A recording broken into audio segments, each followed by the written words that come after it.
Yao, yao.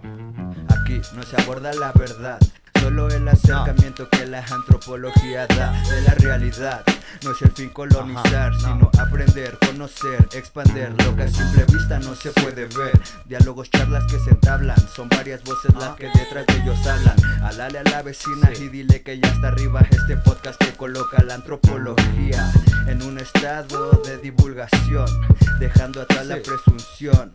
Para oreja y presta atención a lo que el app nos tiene preparado el día de hoy. Emic y Eti.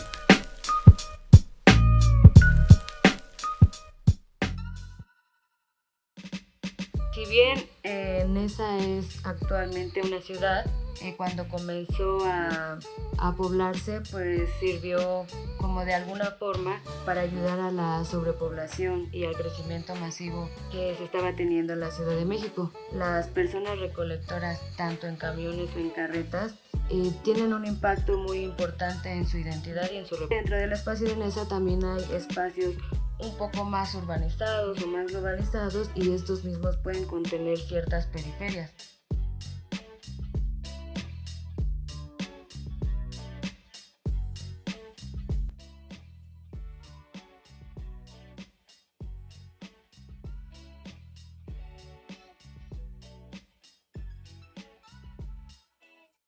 Hola, bienvenidos, bienvenidas y bienvenides a este podcast Emic y Etic, diálogos desde la antropología social.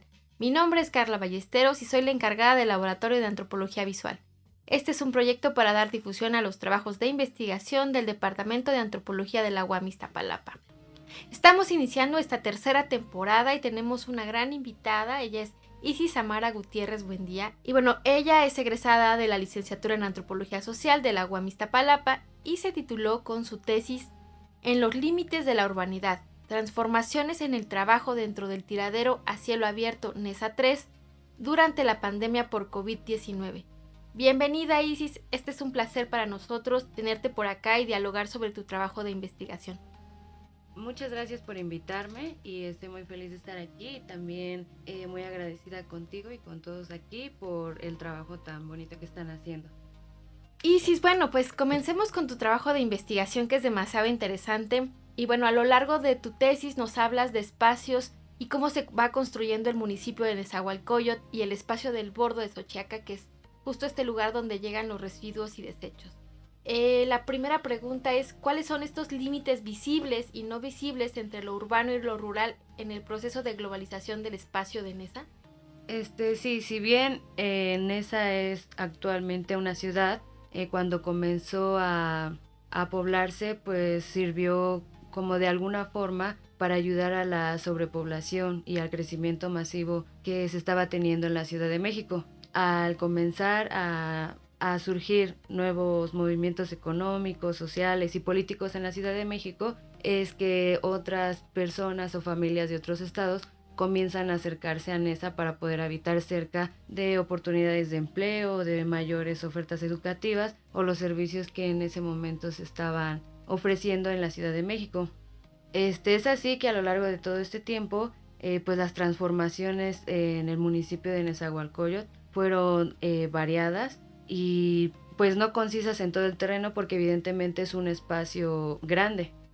Creo que los límites visibles que podemos notar a lo largo de Neza es, por ejemplo, las construcciones como hospitales, que pueden ser públicos o privados, una oferta educativa tanto de universidades o de educación media superior, el cual también conlleva tanto públicos o privadas. Y algo importante que quiero destacar es que existe, por ejemplo, un complejo comercial donde hay tiendas transnacionales, el cual pues su mayor propósito es el consumismo, ¿no? Y generar un movimiento de economía que aporta a ser un lugar urbano, un lugar urbanizado.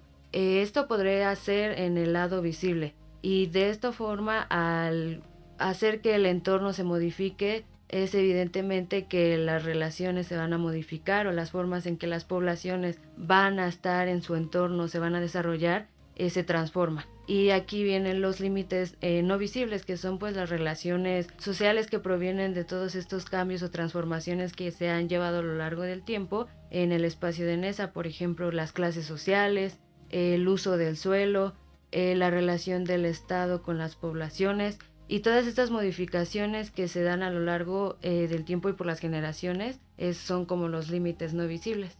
Oye, bueno, también algo de tu investigación que es muy importante es que abarcas aspectos sobre la importancia de la representación. Además, como tú lo mencionas, estuvo en diálogo tu identidad a lo largo de todo tu trabajo de campo. ¿Por qué crees que la representación y la identidad es algo que debe profundizarse en este tipo de investigaciones?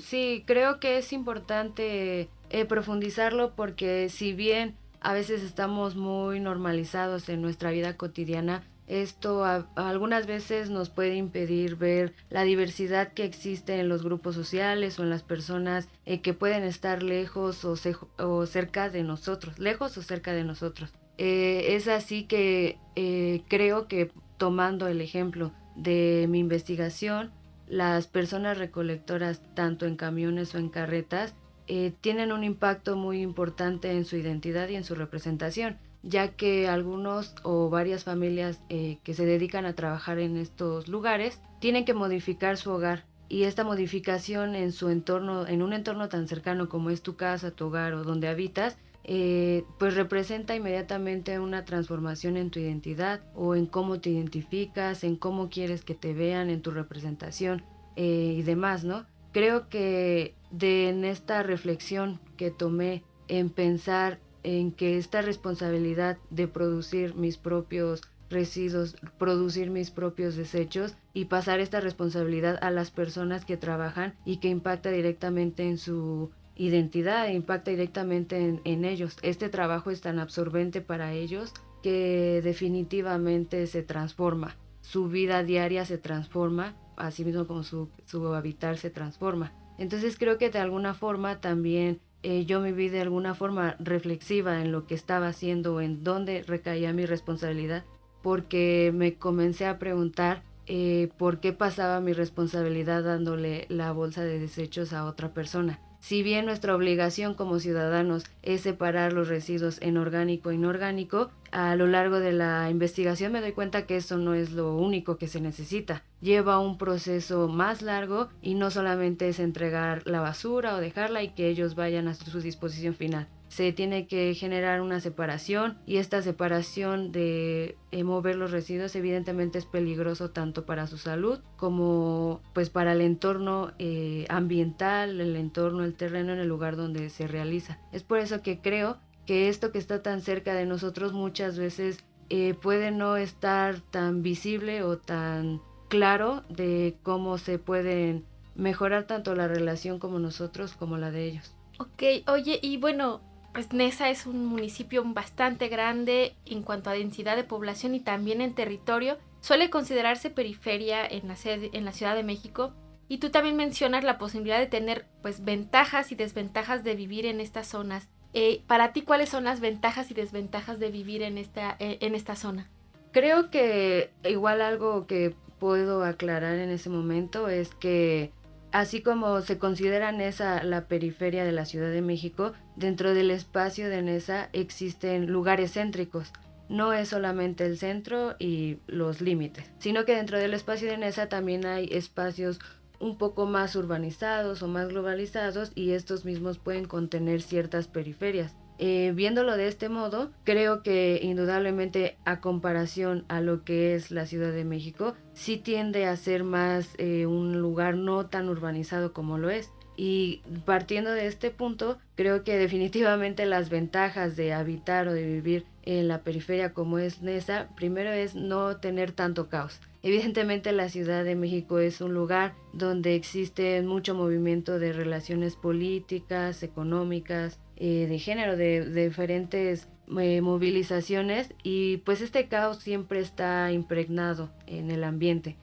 Cosa que en Nezahualcóyotl puedes descansar un poco de todo este caos. Otra ventaja que creo que es el tipo de vivienda, ¿no? En la Ciudad de México normalmente es una vivienda tal vez un poco más ajustada, un poco más pequeña, puede ser que la renta sea un poco alta. Y en Nezahualcóyotl normalmente son terrenos que suelen como habitarse en tipo vecindades, tal vez de familias o rentadas, prestadas. De cualquier forma, creo que esta modificación de vivir sí te genera un impacto diferente en cómo te vas a desenvolver en tu entorno, y evidentemente yo lo veo como una gran ventaja.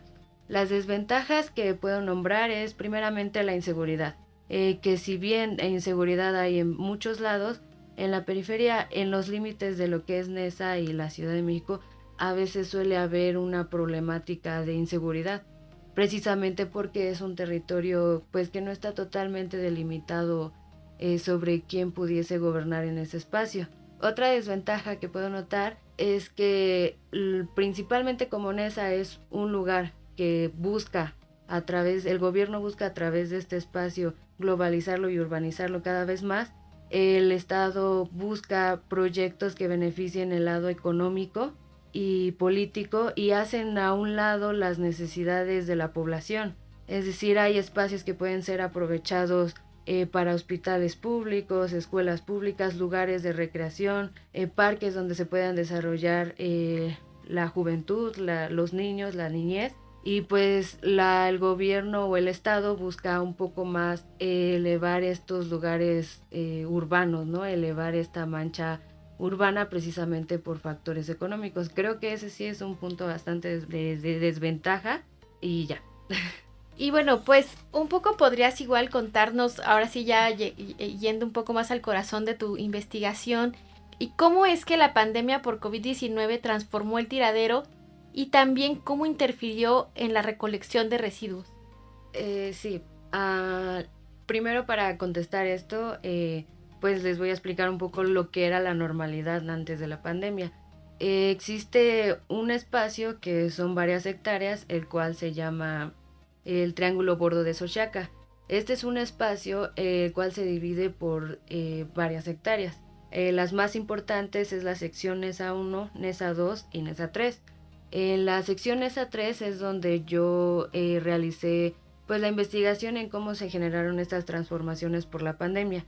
Antes de, en este espacio en la sección NESA 3 existen 5 áreas grandes, las cuales contienen unos espacios llamados celdas. Estas celdas son espacios o huecos en el piso donde se depositan desechos que ya no pueden ser vendibles para su disposición final, y se les va poniendo cúmulos de tierra, y es como la suerte de estas celdas, ¿no? Que al final la basura termine ahí porque es la disposición final del tiradero a cielo abierto. Respecto a la jornada laboral de los trabajadores, que se divide en los camiones y en las carretas, era un horario de 8 horas de horas diarias para laborar. En estas horas tenían que ir a las rutas que se les establecen para recolectar la basura de casa por casa. Después de esta recolección y pasar por todas las rutas que tienen como responsabilidad, tienen que ir al tiradero, pagar una cuota, hacer la separación de los desechos sobre los residuos que sí son vendibles, como PET, cartón, cobre y demás. Ya al realizar esta separación, estos residuos los venden, y de ahí es donde toma un sustento económico, y lo demás, que suele ser o algo orgánico o desechos de un control especial, es lo que se lleva a la disposición final. Entonces, cuando comenzó la pandemia, evidentemente recordamos que era pues un caos de miedo, confusión, en donde no sabíamos cuál era la fuente, cómo se contagiaba y demás, muchas dudas. Cuando comenzó la pandemia, las horas de la jornada se redujeron. Evidentemente esto fue una negativa para ellos. El personal también se redujo. Estaba prohibido la entrada para mujeres embarazadas, niños, personas mayores de 60 años y personas con enfermedades crónicas. Estas personas tenían prohibido entrar porque eran de esta población de riesgo, ¿no? Que tenían el riesgo de poder contagiarse y que su enfermedad se fuese a agravar. También, aparte de prohibir el ingreso de estas personas a trabajar, pues normalmente los camiones tienen un conductor y 4 o 5 personas que recolectan la basura. Se redujo. También las carretas normalmente es el conductor y una persona extra. También se redujo, solamente era una persona. Evidentemente la carga de trabajo aumentó. Y pues por la reducción de la jornada tenían que realizar el trabajo mucho más rápido. En cuestión del espacio del tiradero, se realizó la apertura de una celda especial, la cual recibía los residuos de los hospitales que existen en esa. Entonces, esta celda se prohibía el paso, porque a veces en el tiradero hay personas que se les nombra separadores, el cual pues van buscando por el terreno estos objetos vendibles. Evidentemente no se podía pasar a esta zona donde existían los residuos de los hospitales para evitar los contagios. Entonces creo que otro impacto fuerte que tuvo la población que trabaja ahí es que como empezaron a cerrar los lugares públicos, escuelas y demás, ya no se producían residuos en esos espacios. Es así que en las casas aumentó los residuos orgánicos. Y pues recordemos que los residuos orgánicos para ellos no representan ninguna situación económica. Y entonces los residuos inorgánicos, que representan un poco más para economía para ellos, se redujo. Entonces evidentemente una desestabilización económica que evidentemente desestabilizó también a sus familias y a lo que tenían que proveer. Y también como este miedo y confusión de decir yo tengo que seguir saliendo a trabajar, porque algunas personas pues nos pudimos quedar en casa a realizar nuestras actividades diarias, pero otras era forzoso que salieran, entonces ellos tenían este miedo. También el ayuntamiento les especificó que tenían que desinfectar la carreta o el camión al entrar y al salir del tiradero. Ellos tenían que utilizar guantes, cubrebocas y lentes de protección en todo momento. Y ya aparte las personas, para evitar llevar el virus a sus casas o contagiar a otras personas, se cambiaban al salir de la jornada laboral y en el transporte ya iban como con ropa limpia. O si no, al llegar a sus casas quemaban la ropa o la tiraban y ellos pues se duchaban muy bien y ya al estar seguros que estaban desinfectados era que ya podían acercarse a sus familias. Entonces las transformaciones sí fueron considerables a la normalidad que se existía antes de la pandemia. Claro, oye, y bueno, ¿cómo te acercaste a este grupo de personas? ¿Cómo fue hacer esta investigación? ¿Nos puedes hablar un poco también de estos retos de hacer etnografía en pandemia? Es sobre todo una tarea muy complicada y más en este espacio. ¿Cuál fue la metodología? ¿Cómo te acercaste? Y también algo que nos puedas contar sobre tu experiencia en haber hecho esto. Sí, pues los retos principalmente fue que pues fue en pandemia, ¿no? Entonces yo tenía que intentar encontrar las transformaciones en sus prácticas pues desde mi casa. Algo que me funcionó mucho fue que decidí realizar entrevistas por Zoom o por Messenger a través de grupos de Facebook de las colonias cercanas al tiradero. Es así que comencé a publicar que pues alguien que quisiese explicarme su experiencia al vivir cerca de un tiradero. Entonces en primer momento realicé entrevistas a vecinos externos del tiradero que me contaban como su experiencia desde el crecimiento, desde niños y cómo fueron creciendo y qué impacto pues tuvo, ¿no? Qué sensación tenían o qué emociones, qué experiencias habían tenido con lo que resultaba los trabajadores o el tiradero en especial. También algo que me apoyé mucho fue realizar la investigación por web y pues ahí revisé, ¿no? Lo que fuese el pasado, todo lo que tenía que ver con el pasado del tiradero, con los trabajadores y cómo se fue desarrollando Ciudad Neza hasta tener un control total de lo que pasaba en el tiradero, porque con anterioridad no se tenía un control tal cual de el control de los residuos en el espacio de Neza en general no lo había. Personalmente creo que el impacto que tuvo pues fue esta reflexión que mencioné y pues un poco de confusión y tristeza, ¿no? Porque evidentemente sentía que no estaba acercándome lo suficiente a pues las personas que yo quería mencionar en mi trabajo. Sentía que no me estaba acercando lo necesario. Sin duda hubo una pareja pues una familia de recolectores, la cual me brindó mayor información, y pues yo estoy sumamente agradecida con ellos porque creo que me entendieron o encontraron que yo estaba interesada en lo que ellos estaban haciendo y más bien en las transformaciones que se estaban viviendo, porque así como yo o varios de nosotros tuvimos preocupación en las épocas de pandemia, creo que ellos pues tuvieron también, ¿no?, sus conflictos y mucho miedo, mucho estrés, y pues creo que por ese lado supe cómo controlarlo, supe cómo enfrentarlo, pero sí creo que sí fue bastante difícil, más que nada por la pandemia. Sí, y bueno, esta es una pregunta que me surge también. Se sabe que, por ejemplo, aquí en la Ciudad de México los recolectores no tienen un sueldo, sino son voluntarios. ¿En el caso de Nesa también? Pues en el caso de Nesa, lo que pude averiguar mediante las investigaciones y demás es que las personas que trabajan en los camiones sí cuentan como un sueldo, entre comillas, y aparte de lo que ganan vendiendo de estos desechos que sí pueden venderlos después a empresas privadas, ¿no?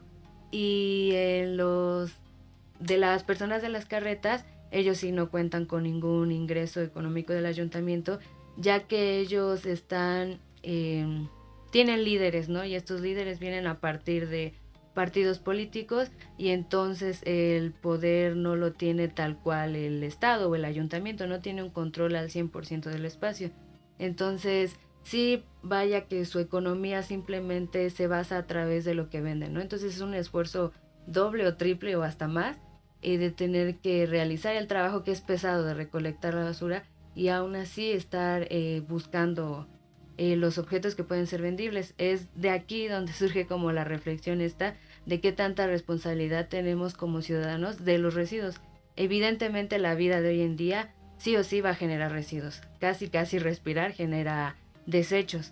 Y creo que nosotros no, o bueno, hoy en día no se tiene esta concepción o esta reflexión de que tenemos también que hacernos responsables de alguna forma, porque evidentemente no está equilibrado el sistema en cómo se están deshaciendo de los residuos. Y evidentemente es una tarea fundamental, ¿no?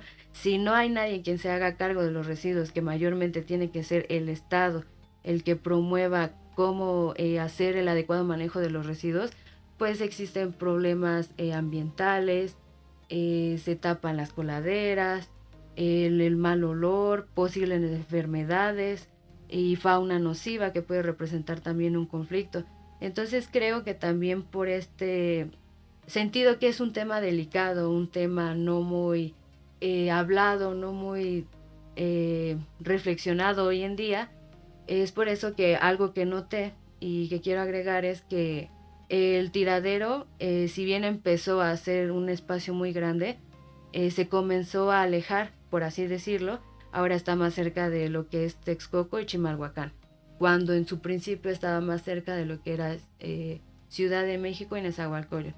Entonces creo que se está haciendo un tipo alejamiento, el cual no va a resolver realmente los conflictos que existen, porque van a seguir ahí los problemas. Entonces creo que sí los podría invitar como a generar esta reflexión de que pues separar de orgánico e inorgánico a veces no es suficiente.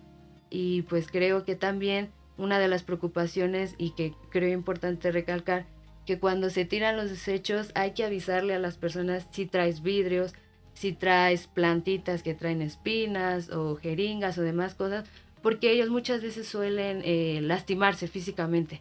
Y creo que nosotros, al deshacernos de estos desechos, tenemos la responsabilidad de avisarles, o mínimo tener esta empatía de decirles: aguas, aquí hay vidrios, aquí hay esto, no te vayas a cortar, ten cuidado. Y claro, es una reflexión que creo que pocas veces hacemos porque es muy cotidiano, ¿no? O sea, como dices, casi respirar es sacar algún residuo, pero que creo que es súper importante hacer esta reflexión de qué pasa con nuestros residuos, y no solamente qué pasa en términos medioambientales, sino también esta reflexión sobre quiénes son los que se están haciendo cargo de nuestros residuos. Y bueno, también quisiéramos que nos dieras alguna recomendación literaria, algún tip metodológico que te haya servido a ti para lograr tu investigación, para que quizá otros alumnos, alumnas que estén en este momento de hacer tesis, pues puedan ayudarse de tu tip. Sí, creo que un tip que me ayudó mucho fue revisar, por ejemplo, iba a la página del ayuntamiento de Neza y ahí revisaba, ¿no? Publicaciones que tuvieran que ver con el tiradero o con alguna quema que se estuviese realizando por algún lugar de ahí, pues los vecinos que empiezan a comentar, ¿no? En los comentarios las personas dicen, ¿no? Es que hay mucho humo, o a mí no me gusta esto, o a mí sí me gusta esto. Entonces creo que ahí saqué una información bastante buena que en ningún momento creí tener o obtener, pero que solamente revisando, indagando en lo que es navegar en Facebook principalmente y en estas publicaciones, lo pude encontrar. Entonces creo que es un buen tip siempre revisar los comentarios y pues ver qué es lo que dicen los vecinos, que a veces no nos van a decir a nosotros como antropólogos, antropólogas, a veces no tienen esa confianza. Entonces creo que de ese modo es más fácil encontrar información. Algo que me gustaría recomendarles es el texto de La ciudad y los nuevos procesos urbanos de Patricia Ramírez Curí. Lo utilicé para la investigación y sí me ayudó a resolver como muchas ideas sobre la urbanización y la globalización. Pues muchísimas gracias, Isis, por compartir con nosotros. Ha sido un placer conversar contigo, sobre todo porque nos traes estas grandes reflexiones que la antropología social debe estar presente, pero también me gustaría un poco que nos cuentes también desde tu experiencia, desde la antropología, no tanto como personal, pero ¿qué fue para ti hacer esta investigación tan importante? Pues para mí significó mucho y creo que desde la antropología pues sí es como un lugar en donde ahora se puede consultar información tal vez un poco renovada, porque si bien cuando comencé a realizar la investigación no había como mucha información, por ejemplo, de lo que es Neza, había más información de lo que sucedía en la Ciudad de México, que es un poco parecida a lo que sucede en el municipio, pero creo que investigando y demás, pues como que ahora es una fuente en donde a lo mejor puedes consultar en mi tesis algo nuevo que puedas encontrar. Creo que sí falta bastante información y pues sería bueno que las demás personas se animaran a lo mejor a leerlo o encontrar o investigar un poco. Si es hoy en día es un poco más fácil obtener esa información a través de la web. Ok, bueno, pues también invitamos a que lean tu tesis, que seguramente estará publicada en Tesis UAM. Y bueno, pues muchísimas gracias ahora sí por compartir con nosotros. Cuando quieras venir, eres bienvenida también. Y bueno, pues mi nombre es Carla Ballesteros y nos vemos en el siguiente capítulo de EMIC y ETIC, Diálogos desde la Antropología Social. Preproducción, Juan Ortiz y Carla Ballesteros. Producción en línea, Rodrigo Martínez y Arturo Reyes. Edición y postproducción, Juan Ortiz. Música original, Tenoch. Rectora de la Unidad Iztapalapa, Verónica Medina Bañuelos. Secretario de la Unidad, Javier Rodríguez Lagunas. Director de la División de Ciencias Sociales y Humanidades, José Regulo Morales Calderón. Jefa del Departamento de Antropología, Rocío Gil Martínez de Escobar. Responsable del Laboratorio de Antropología Visual, Carla Ballesteros.